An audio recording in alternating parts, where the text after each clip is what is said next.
Magandang araw sa inyo mga kasabong and welcome back ulit dito sa ating YouTube channel na Logi Sisiw Academy.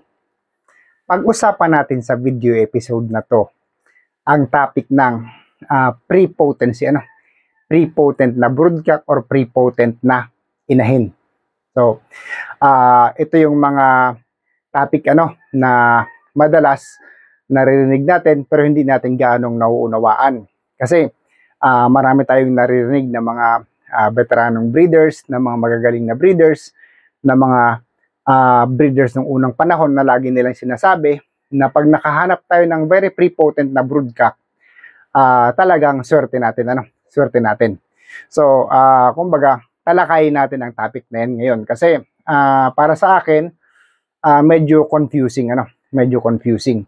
So, unang-una muna, ano ba ang tinatawag na prepotent, Ano bang tinatawag na prepotent na isang specimen or isang individual? So, unang-una, sa science, sa simpleng salita, ang prepotent na individual ay ang isang individual na kayang ipamana lahat ng katangian niya sa kanyang mga anak. Kaya niyang ipamana lahat ng katangian niya sa kanyang mga anak. So, ibig sabihin, kung may magaling ka na broodcock, halimbawa, pag binread mo yun, halos lahat ng anak niya, para-pareho niya kagaling. Para-pareho niya kagaling. So, kumbaga, jackpot, swerte natin.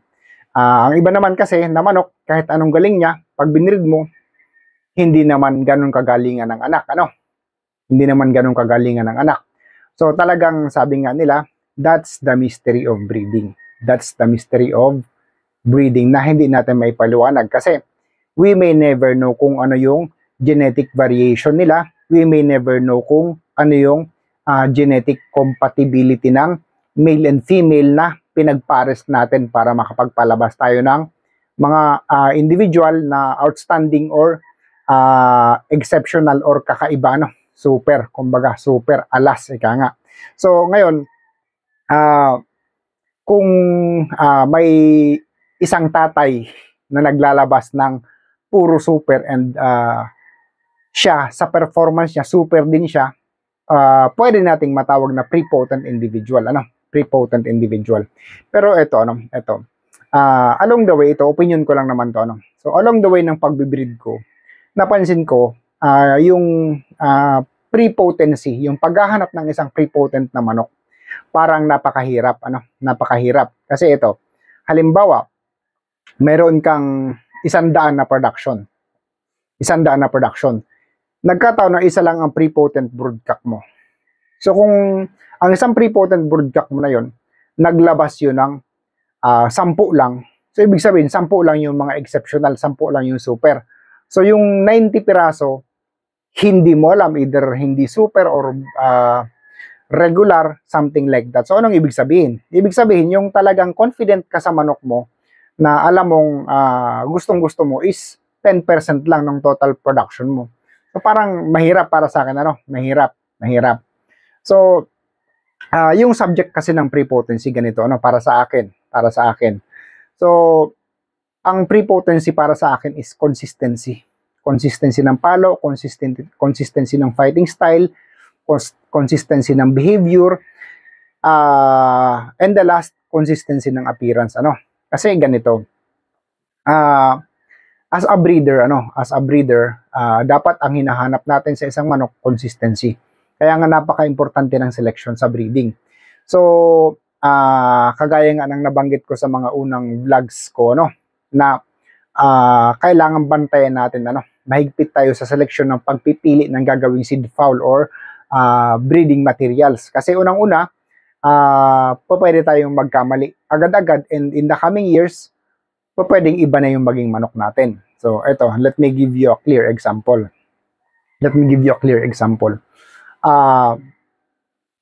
Sa manok natin, sa manok ko na Bruce Barnett Swatter, ng mga modern Bruce Barnett Swatter, so likas sa kanila ang bangga, likas ang malakas sila mag-break, kasi yun ang hinahanap ko talaga sa kanila, yun ang minamanok ko.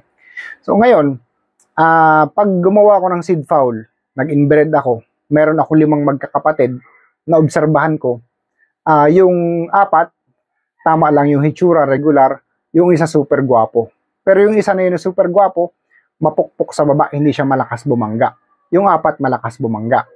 So yung isang mapukpok sa baba na super gwapo, porke gwapo, pinili ko, years down the line, ang mga magiging anak niya, kung potent siya, prepotent siya, puro na mapukpok sa baba. Wala nang angat. So nagbago ang breeding ko, nagbago ang manok ko. So yun ang sinasabi natin, na halimbawa, yung 4 pa rin na yun ang binantayan ko, 4 ang pinili ko. Ginamit ko pang cross. So yung 4 na yun, nag-anak ng tig sa 10. So ibig sabihin, meron akong 40 consistent ang performance, consistent ang abilidad, consistent ang behavior, consistent ang palo, consistent ang galing, and last, consistent ang itsura. So ngayon, possible ba na maging prepotent sila? So sa akin kasi, yun nga, ang take ko dyan, ang prepotency is consistency. Kasi mahirap naman, na itong broodcock na to, ito lang yung prepotent ko, wala na akong ibang prepotent. So ibig sabihin yan, itong broodcock na to, naglabas siya ng super na individual. Itong kapatid niya, hindi. So ibig sabihin, kung nag-iisa lang yan sa 10 mong broodcock, so 10% lang ang chance mo na makapagpalabas ng manok na gusto mo. Unlike nung nabantayan mo ng husto ang breeding mo, may matino kang record system, may matino kang selection, hands-on ka, alam mo sa sarili mo kung ano yung hinahanap mong karakteristik. So, para sa akin, yun ang prepotency. Yun ang prepotency. Prepotency is consistency. Hindi ko kailangan ng isang broodcock na nagpapalabas ng 10 panalo. Kung ang broodcock ko is 20, tapos ang 19, hindi naman nagpapalabas ng uniform. So, sabi ko nga ako, ang prinsipyo ko sa breeding, pag nagbe-breed ako, di baling isa lang ang alam ng manok ko. Di baling isa lang ang alam ng manok ko. Kung puro taas lang. At least alam ko kung anong ipapasok ko sa kanya. So, bilang breeder, alam ko kung paano ko siya i-improve. Kasi, yun ang mahirap pag halimbawa, puro na may isang manok na super galing, taas, baba, gitna. So, ibibreed mo siya. Pag binreed mo siya, para pareho maggaling anak. Down the line, pag nag-deteriorate, ano ang gagawin mo? Anong ipapasok mo? Ipapasok mo ba ang taas, na magaling na siya sa taas? Ipapasok mo ang gitna, na magaling na rin siya sa gitna? Ipapasok mo ang baba, na magaling na rin siya sa baba? So, ang tanong, anong gagawin mo? Ano yung dominant traits and characters na sa tingin mo pwede mong i-improve? Di ba? Wala ka ng room for improvement kasi super na siya. Taas, baba, gitna. Super na siya. So, para sa akin, ano pa ang gagawin ko? Ano bang purpose ko bilang breeder? So, pag ginamit ko yan, posibleng mga 3 years, 4 years, nagpapanalo, down the line, hindi ko naman kayang ma-maintain na yan.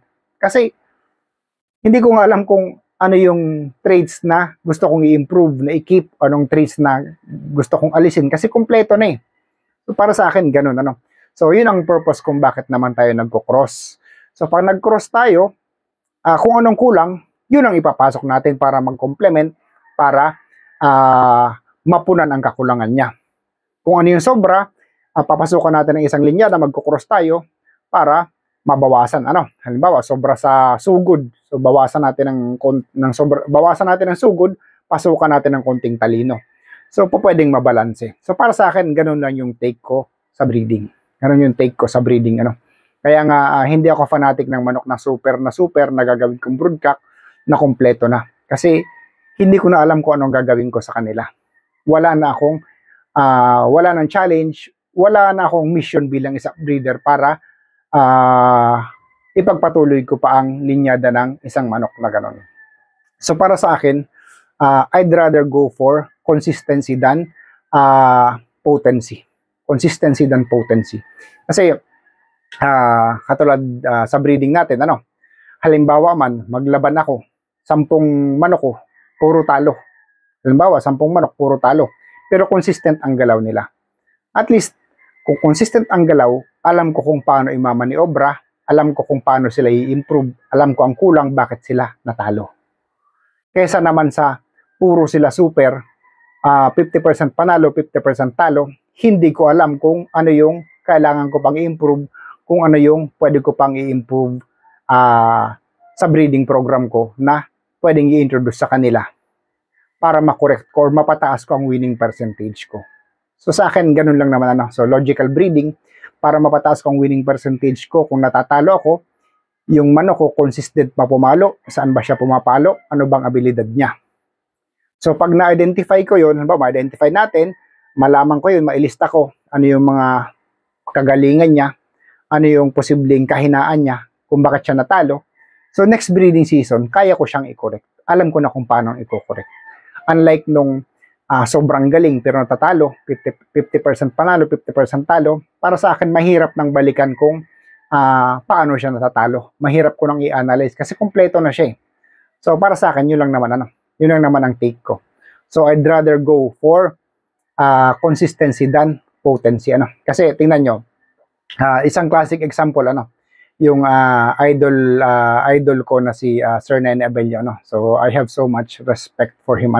Yung sinabi nga niya na, I'd rather breed a chicken that is full of genetics rather than full of performance. So para sa akin, ang interpretasyon ko dyan, yun nga na full of performance yung super galing na manok, wala na akong room for improvement. Hindi ko na maiisip kung ano pa ang pwede kong gawin sa kanya kasi super na siya. Unlike nung alam ko kung anong laman niya, alam ko kung anong weakness, alam ko kung anong strength, pwede ko siyang ma-improve along the way. And living testament dyan, ang idol natin na si Sir Nene Abello, idol na idol ko mula ng high school pa ako, na mula noon, ganyan na ang manok niya, umi-score na. Hanggang ngayon, umi-score pa rin. Consistent pa rin. Kung napanood niyo mga laban sa World Slasher Cup nitong huli, which is tinalo niya tayo, so talagang very consistent, good cutter chickens. So talagang, kumbaga, wala akong masabi. Kaya nga, for how many years, consistent pa rin ang performance niya. So tingin ko na yun pa rin ang konsepto niya, yun pa rin ang ini-implement niya. Kasi kung ako yung breeder na yon, nag-breed ako ng doon sa performance, doon sa galing or sa prepotency. So kumbaga napakahirap kasi pag namatay ang broodcock mo na prepotent, anong gagawin mo? Saan ka maghahanap ng replacement? So kumbaga dapat bilang isang breeder, ang hahanapin mo talaga, kung may prepotent ka man na broodcock, ano yung katangian ng broodcock na yun? Gaano siya kagaling? Pag pinamana niya sa mga anak niya, ayun, consistent. So dapat gumawa na tayo ng mga families of families, inbred natin, semi-inbred, lightly inbred, para malak natin yung prepotency ng tatay, kung ano yung specific ability ng tatay na kung bakit siya nagpo-produce ng winning line, kung bakit winning line ang mga anak niya, kung anong klaseng fighting style, anong klaseng ugali, anong klaseng cutting.